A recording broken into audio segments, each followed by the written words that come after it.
مفہوم طہارت واضح ہو جائے، مفہوم طہارت واضح ہو جائے تو سلسلہ فکر اسی مقام سے کل آغاز ہوگا۔ پروردگار انہیں طہارت پہ باقی رکھ۔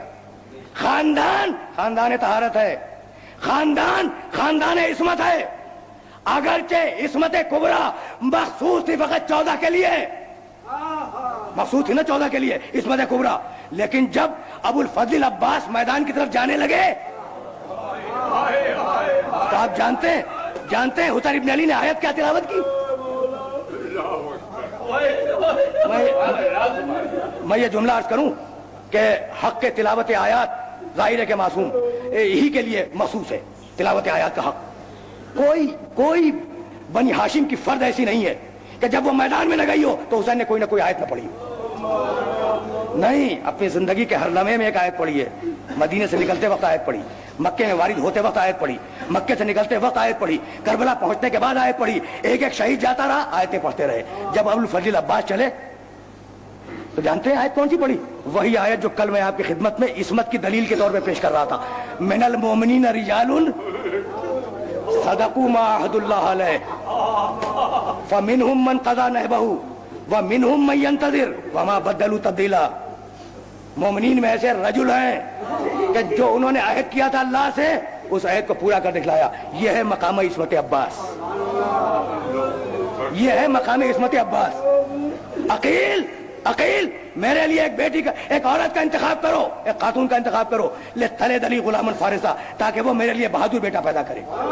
میں عرض کیا تھا نا آپ کی خدمت میں، عقیل سے کیوں پوچھا؟ عقیل سے کیوں پوچھا؟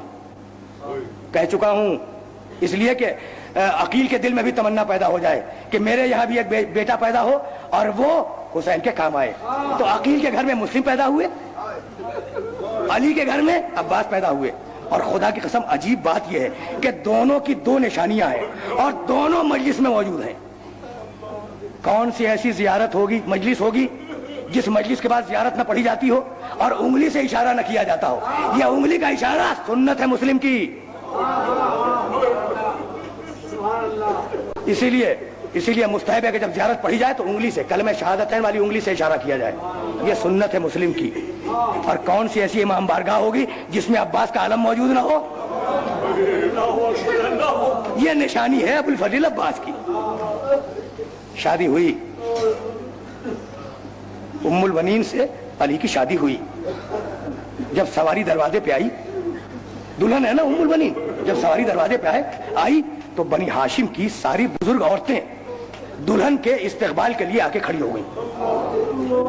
ایک ایک جملہ ریاض القدس سے عرض کر رہا ہوں، مقتل کی ایک مشہور کتاب ہے۔ بنی ہاشم کی ساری عورتیں دلہن کے استقبال کے لیے دروازے پہ آ کے کھڑی ہو گئی۔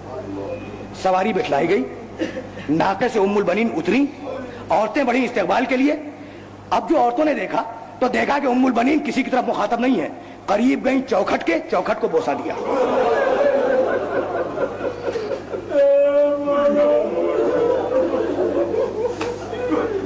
چوکھٹ کو بوسہ دیا۔ یہ جو اطاعت کا کردار ہے نا عباس کا، یہ کردار ماں سے ملا تھا، یہی بتلانا تھا۔